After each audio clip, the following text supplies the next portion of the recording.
Welcome to r/best of Redditor updates, where OP's son fights back against his bully and gives his bully a broken nose. Our next Reddit post comes from r/confessions. I've done almost everything I can regarding my son's bullying. I've contacted the parents, I contacted the school. The parents basically blew me off and told me that it's just kids being kids, and the school pretended to care, but didn't do anything in their power to actually stop it. I've asked my son plenty of times if he wanted to switch schools. He always said no because he doesn't want to leave his friends. I can understand that, considering he's had a rough go ever since he started school. He's been diagnosed with autism and ADHD, so it's really hard for him to make friends. This little prick has been bullying my son for years, but lately it's gotten much worse. He's been shoving my son in the halls and lunch line, causing him to fall many times. And he calls him things like R-word and slow. The bully used to pick my son up by his backpack and toss him to the ground before he had a growth spurt. But now my boy is taller than most of the kids in his 5th grade class. Still, my son doesn't know how to stick up for himself.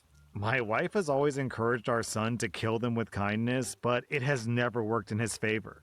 I've told him repeatedly for the past year that he needs to stand up for himself and fight back. Yesterday, he came home crying, and it just broke my heart to see how much pain he was in.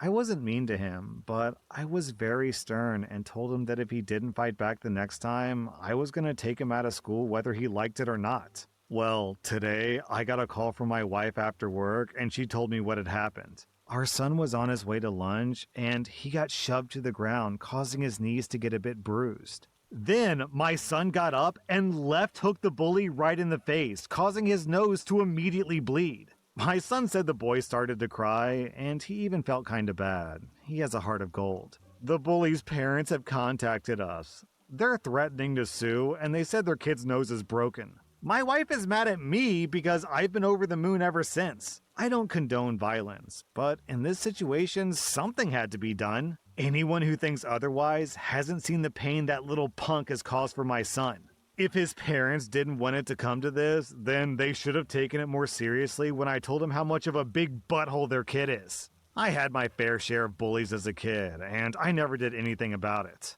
I'm glad that I'm raising a son who's much tougher than I was. I hope this has taught him to never be afraid to stick up for himself. I'm a very proud dad today. Then, 2 days later, OP posted an update. My wife has been in contact with the parents, and she suggested that I stay out of it considering my short temper, which is probably for the best. It seems like my wife is handling it well, and she thinks that they're not going to try to sue, which is good. But I'd be lying if I said that a part of me wouldn't love to whip their butts in courts. We're not too well off financially, and I know that stopping here at a broken nose is probably the best option. I saw a lot of comments here saying that I should reward my son for what he did. So last night, I bought him a video game he's been asking for and ordered pizza. It's not Disney World, but it is what I could afford to do. There's been a shift in his overall mood, and he even told me that he can't wait to go back to school Thursday. It seems the situation has given him a confidence boost, and I am loving it. This update might be a bit boring, but that's all I have. Thanks again for all the kind words you people have had for both me and my son. Appreciate it. Yeah, unfortunately, violence is not the best way to solve problems, but sometimes it's the only way to solve problems. OP did everything he was supposed to do. He contacted the parents, contacted the school, tried the killing with kindness route. At that point, the only option is to fight back, so I don't understand why the wife is mad at OP. What would she prefer? That her kid just keeps getting bullied? That he has self-esteem and image issues for his entire life? OP, I think you've done a good job as a parent. The only thing you forgot to do is when the parents of the bully called you, you should have said, "What do you mean? It's just kids being kids." Am I the butthole for boarding the plane and leaving without my wife? I'm a 47-year-old man and my wife is 43. We have a 21-year-old daughter who goes to college out of state. We'll call my wife Meg and my daughter Jess. Jess is in her junior year of college. Over the summer, she was employed by her university and was able to stay in the dorms. After summer, she was moving out of the dorms into her own apartment off campus. Meg and I live pretty far away from Jess. We usually go visit Jess a couple of times throughout the semester, typically parents' weekend and move-out day. She also comes home during the holidays. Let me start by saying that traveling with my wife is not a great experience. I'm very type A. I like to have everything organized and make sure that we get to where we need to be early, especially when traveling. My wife is the opposite, very go with the flow, and we'll get there when we get there. I do my best to meet in the middle, but not when traveling by plane. Last year, during Parents' Weekend, Meg and I were going to fly out to see Jess. Our flight was at 10 a.m. Our airport isn't huge, but it's not a tiny airport either. I told my wife that we needed to be at the airport 90 minutes early, and we live about 30 minutes from the airport. This being said, I wanted to leave at the very latest by 8, since we would also need to park and walk a little bit. I, of course, wake up at 6 to make sure everything was ready and accounted for. My wife does not like to get up early. I attempted to wake her up 5 times before she eventually got up at 7:40, then wanted me to make coffee, shower, and eat a bowl of cereal. Let's just say that we didn't leave the house until 9. It ended up being busier at the airport than normal, and it took us so long to get through security that we missed our flight. Rightly so, the airline refused to refund our tickets. We were able to get new tickets, but not until the next day, and we missed Friday afternoon and Saturday morning with our daughter. Jess was disappointed to say the least. Fast forward to now. We're flying down for a long weekend to help her move. We have to take one flight from our town to a bigger nearby town, then fly from there to my daughter's college town. Again, it was a long morning of me pushing my wife, getting her to move along. Due to the last airport mishap, I wanted to make sure I told her we needed to leave extra early so that we didn't miss our flight again. We got there on time, with a bit of time to spare, and my wife was annoyed. She just kept ranting about how now we have to sit and wait for 45 minutes before they can start boarding. We took our first flight and landed in the connecting city at a much larger airport. We only had a 1-hour layover. We got off the plane at 9:15 and our next plane started boarding at 9:40. We had to take multiple rails to get from where we landed to our terminal. We got to our terminal and we had about 15 minutes until our plane was set to board. Then my wife tells me that she wants to get coffee. There was a little market next to our terminal that sold hot food and coffee. I asked if she wanted me to grab that for her, and she said, "No, I want Starbucks." Well, Starbucks was a rail ride away with a little bit of a walk. I told her that we couldn't do this. We didn't have enough time. She stated that we did have enough time, and if I wouldn't go, then she would go by herself. I tried to discourage her, but she was determined. She walked away at a brisk pace for her and said that she would be back in time. 15 minutes went by, and she was nowhere to be seen. They started calling boarding groups. I called my wife hoping that she was nearby, but she didn't answer. They called a few other groups, then called ours. In a panic, I called my wife again 3 times, and finally on the last call she answered and said that she was on her way. She said that Starbucks had a long line and she had to wait a bit. I told her they were almost done with boarding and she needed to hurry up. I waited by the gate, but the attendant said they would need to shut the gate in 2 minutes. I waited and waited, but she didn't show up. The attendant asked if I wanted to board, otherwise she was closing the gate. I tried to plead with her to wait a couple of minutes, but she insisted that she couldn't, so I boarded the plane. A few minutes later, my wife calls me saying the attendant won't let her on, and they've already removed the boarding ramp at that point. She told me that I had to tell them to let me off the plane so I could be with her, but I said no. I told her that it's not fair for us to do this to Jess again. I said I told you we don't have enough time, but you decided to go anyways. I told her to purchase a new ticket for the next flight, and I would see her when she arrives. When she eventually got to Jess's school, she seemed unbothered by the whole situation. She didn't even really want to talk about it. I thought maybe she realized it was her fault and just wanted to drop it. Boy, was I wrong. We're now home, and she hasn't talked to me since the trip over a week ago and is insisting that I'm the butthole. So, am I the butthole? Also, OP adds in an edit that Jess is not his wife's biological daughter. She's her stepdaughter. OP also clarifies that his wife and his daughter don't have the best of relationships. Then, 5 days later, OP posted an update. My wife finally started talking to me again. When she did, I told her that I wanted to have a conversation about the situation, but I wanted to give it a couple of days for emotions to settle down. Some of the comments here gave me a great idea, and I wanted to see what she thought about it. For all future trips, I'll have my tickets and she'll have hers. I typically drive to the airport and leave my car in one of those pay lots, so I would drive myself and she could take an Uber. She'll have all the freedom she wants to do what she wants, but it's up to her to arrive on time and board the plane. I let her know that it was starting to feel like I needed to keep track of both of us. I phrased it in a way to make it sound like I didn't want to be controlling over her and let her manage her own time. She wasn't happy about this, but reluctantly agreed. Now to the bigger issue that I didn't realize we even had until reading the comments of this post. Call me oblivious, but I never really thought that there was any issue between Meg and Jess. After talking to my wife, she wouldn't admit to any issues, and stated that she would never intentionally delay a flight so that we couldn't see our daughter, and she acted offended that I would even ask such a thing. If that was her actual purpose, I don't think I'd be able to prove it, but it'll be at the forefront of my mind in the future. After talking to Meg and Jess, we decided on the following.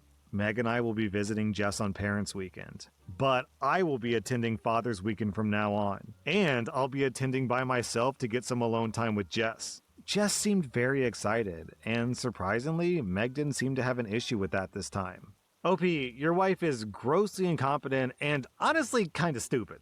That, or she's intentionally sabotaging your time with your daughter, which is just malicious. I guess we could say all's well that ends well, but I'm still bothered by the fact that this woman did something wrong, sabotaged your trip twice, and then when you get home gives you the cold shoulder for an entire week? Where's the responsibility? Where's the accountability? Opie has to be extra careful to phrase what he says to her so it doesn't sound like he's controlling her. Meanwhile, Opie didn't mention anywhere that she apologized to him or Jess. So clearly, OP's wife is the type of woman who never takes accountability. Am I the butthole for not inviting any of my siblings to my wedding? So I'm a 23-year-old woman, and I'm getting married in a few months. I have significantly older siblings, a 34-year-old sister, a 36-year-old brother, and two 38-year-old brothers. All of them are now married, and since I was a teen when they got married, and since they all had child-free weddings, I wasn't invited to any of their weddings. My oldest sibling first had a child-free wedding, and then the others decided to follow. When my oldest brother got married, I was 10, so sure, I kind of get not inviting me. But I was still extremely upset. My oldest brother got married to a woman I really love, and I can't even witness it? My other brother got married when I was 12, so again, sure, I get not inviting a 12-year-old, but I was a very well-behaved child, and again, I'm his sibling. My sister got married when I was 15. At first, she didn't want a child-free wedding, but all the family members convinced her because, oh my god, it's so refreshing to be in a wedding where children don't bring havoc. So she decided for the cutoff to be 16 years old. So when I asked if there could be one exception, since I'm 15 and your sister, she said no in a very serious tone. If we make an exception for you, what about the other kids? It's not fair. I got upset and screamed that what's really not fair is I'm not participating in any of my siblings' weddings. My parents got upset with me and grounded me. And lastly, my brother got married when I was 17. At that point, I didn't care. I knew there was going to be a child-free wedding and that, once again, I was not going to get an invite. I didn't ask or beg. My step-cousin, who just turned 18, barely made the cut, but I didn't. Well, as I said, I didn't care. I sent a quick, congrats, and that's it. My parents got furious when I didn't congratulate them. I just ignored them and spent all my time in my room with my now soon-to-be husband. Since I'm getting married, I decided none of them are allowed to be there, since I wasn't allowed to go to their weddings. When they didn't get the invitations, they all came to my house and demanded to know why they didn't get one. I simply explained, you didn't want me in your wedding, so I don't want you in my wedding. I explained how hurt I was that I wasn't able to see any of my siblings get married, and that they should experience the same thing. They said that weddings had alcohol, so they didn't want any young, impressionable kids there. Okay, hold on, I gotta stop.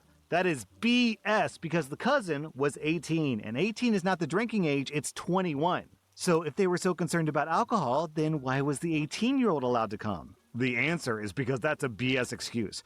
Okay, sorry, this post is making me a little angry. I just had to point out that hypocrisy. Back to the story. I said all I wanted was to be included in the wedding. I didn't care about the after party. My mom then started screaming about how unfair I am and how she wants all of her kids to be together on that beautiful day, which is ironic. But I am not backing down. I firmly believe in not inviting them. Am I the butthole? Then, 10 days later, OP posted an update. We all talked the day after I made the post. I said that the only way I'm going to invite them is if they explain absolutely everything. Otherwise, no invitation. After some weird looks and silence, the truth came out. I'm their cousin? Wait, what? My father's brother was raising me alone and he died, so I was raised by my uncle. They don't know who the mother is. I was young, I required a lot of attention, and I wasn't their sibling, so they kind of distanced themselves from me. My brother said that they even hated me sometimes. My parents sat there ashamed for never telling me. My cousin just looked awkward, and I just left. So, me and my fiance eloped. So, after all the drama, me and my fiance talked, and we realized that we were doing the whole wedding thing because we both thought the other person wanted it. We're not against the idea of a flashy wedding, but a calm day with just the closest people was closest to our hearts. So we did that, just us and some of our friends. We're gonna keep the money we would have spent on the wedding for our dream country to visit. My parents had the audacity to get angry that there was no celebration, but I don't care, to be honest. It was a day for us. Yo, what's going on with these parents? I will say it's generous of them to raise someone else's kid, but if their other kids are all hating on the adopted kid, why not just tell the adopted kid what's going on? Instead, they just let their kids bully OP for literally decades. And it doesn't even make sense. They didn't invite OP because OP's a cousin, but they do invite other cousins? OP, your family's toxic, man. I appreciate they finally told you some facts, but my guess is that they didn't tell you everything. Maybe you're an affair baby, or maybe they do know who the mother is and they hate the mother. I don't know what the case is, but I definitely don't trust your parents in this story. That was r/best of Redditor updates, and if you like this content, check out my podcast where I publish the exact same episodes. Also, hit that subscribe button because I put out new Reddit videos every single day.